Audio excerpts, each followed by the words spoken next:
नमस्कार। देश और दुनिया की तमाम फटाफट खबरों में आपका स्वागत है। खबरों के लिए आपसे निवेदन की यदि आपने हमारे चैनल को सब्सक्राइब नहीं किया तो कृपया करके आपके अपने चैनल को सब्सक्राइब कर लें। आप सब्सक्राइब करते हैं तो हमें हिम्मत होती है सही और सच्ची खबरें आप तक पहुंचाने की। मीडिया में किस तरह की खबरें आपको पेश की जाती है यह आप भली भांति जानते हैं। मीडिया में 50% यानी आम जनता की यानी महिलाओं की 50% जनता के लिए जबरदस्त तरीके का नारी वंदन विधेयक लाया जा रहा है। कितनी चर्चा होगी, किस पर चर्चा होगी, यह आप देखते रहिए। तो महिला आरक्षण विधेयक पर कांग्रेस नेता राहुल गांधी ने भी अपनी राय व्यक्त की है। उन्होंने विधेयक को पूर्ण समर्थन देने की बात कही, लेकिन इसके साथ जुड़े परिसीमन के प्रावधानों पर गंभीर आपत्ति जताई। राहुल गांधी के अनुसार सरकार का उद्देश्य परिसीमन के माध्यम से सत्ता पर कब्जा करना है, न कि वास्तव में महिला सशक्तिकरण। उन्होंने विशेष रूप से ओबीसी, दलित और आदिवासी महिलाओं के हितों की रक्षा करने तथा दक्षिण, उत्तर पूर्व और छोटे राज्यों के साथ अन्याय न होने देने पर जोर दिया।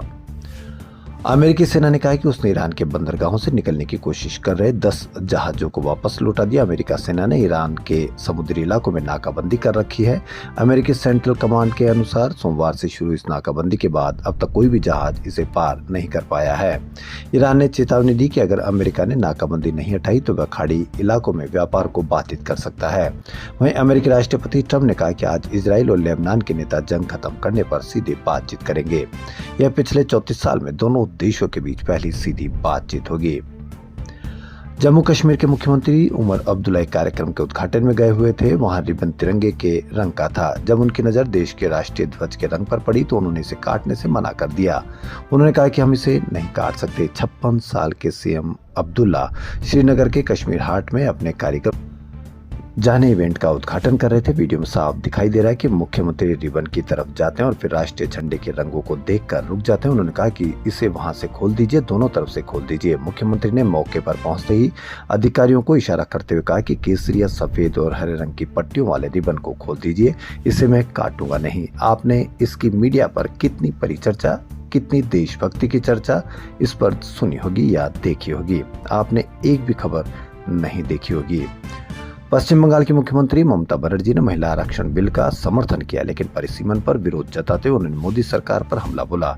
TV9 बांग्ला को दिए एक इंटरव्यू में ममता ने बंगाल को बांटने की साजिश का आरोप लगाया। उसके साथ ही उन्होंने सनसनीखेज दावे भी किए। ममता ने कहा कि परिसीमन के बहाने बंगाल को बांटने की गहरी साजिश रची जा रही है। उन्होंने कहा कि एक ऐसी साजिश जिसे टुकड़े टुकड़े गैंग ने हवा दी है। इंटरव्यू के दौरान ममता ने दावा किया कि SIR और परिसीमन के बाद अगला नंबर NRC का होगा। अगर हमारी सरकार सत्ता में बनी रहती है तो हम ऐसा हरगिज नहीं होने देंगे। दुनिया की प्रतिष्ठित टाइम मैगजीन ने बुधवार को 2026 की टाइम 100 सूची जारी की, जिसमें भारत से जुड़ी कई प्रमुख हस्तियों को शामिल किया गया है।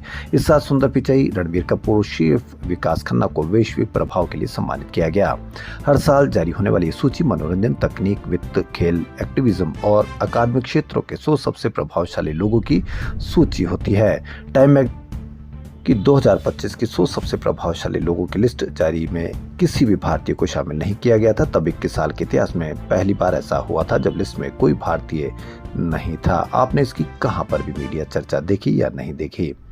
दिल्ली एयरपोर्ट पर आज दोपहर 2 बजे स्पाइस जेट की फ्लाइट पार्किंग एरिया में खड़े आकाशा एयरलाइन के विमान से टकरा गई। हादसे में पैसेंजर और क्रू मेंबर सुरक्षित है। स्पाइस जेट विमान के राइट विंग्स को नुकसान पहुंचा, वही दूसरे आकाशा विमान का लेफ्ट विंग टूट गया है। घटना के बाद स्पाइस जेट का ये विमान दिल्ली में ही ग्राउंड कर दिया गया। इसे उड़ान के लिए उपयोग में नहीं लिया गया। उत्तर प्रदेश के संभल में ईदगाह और इमामबाड़े पर गुरुवार सुबह 8 बजे से दोपहर 2:30 बजे तक बुलडोजर की कार्रवाई चली। इसमें ईदगाह और इमामबाड़ा गिरा दिया गया। इमामबाड़े को तोड़ने के लिए 4 बुलडोजर लगे। मौके पर 5 थानों की पुलिस फोर्स और 1 कंपनी PSC तैनात रही। वहीं एक ग्रामीण जुबेदार ने कहा कि ये कार्रवाई रुकनी चाहिए। यहाँ इमामबाड़े और ईदगाह से सभी को सुविधाएं मिलती थी। गरीबों की बारातें भी यहाँ रुकती थी। उन्होंने सवाल उठाया कि अगर सरकारी जमीन पर निर्माण का मामला है तो मंदिर भी तो सरकारी जमीन पर बने, लेकिन कार्रवाई सिर्फ मस्जिदों पर हो रही है। क्या उसके बयान को कहीं पर दिखाया गया? नहीं दिखाया गया होगा। प्रधानमंत्री मोदी ने गुरुवार को महिला आरक्षण बिल से जुड़े संशोधनों पर कहा कि हमारे देश में जब जब चुनाव आया है उसमें महिलाओं को मिलने वाले इस अधिकार का जिसने विरोध किया उसका हाल बुरे से बुरा हुआ है। कभी माफी नहीं मिली। तो देश और दुनिया की तमाम फटाफट खबरों में फिलहाल इतना ही। धन्यवाद।